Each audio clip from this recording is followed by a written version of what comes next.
Okay po, update po lang po natin kasi marami po nagtatanong sa akin regarding dito sa 65 liters kung ano po ang kanyang dimension. So, dun sa loob, lalo na kung walang insulation, ayan po, tinanggal ko na yung insulation, sorry medyo marami lang kalat. So, sukatin po natin yung loob ng insulation. Ayan, susukatin po natin para at least makita ninyo kung ano po ang size nito.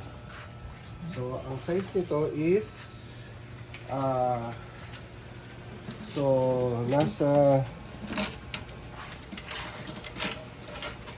nasa 22 inches yung kanyang lapad, tapos nasa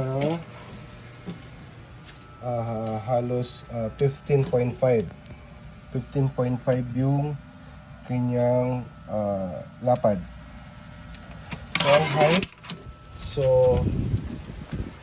kung sa loob ng helmet papasok pati kasi hanggang 11 yan kasi sasarado pa yan so mayroon pa siyang distansya dito, so nasa 11 inches yan.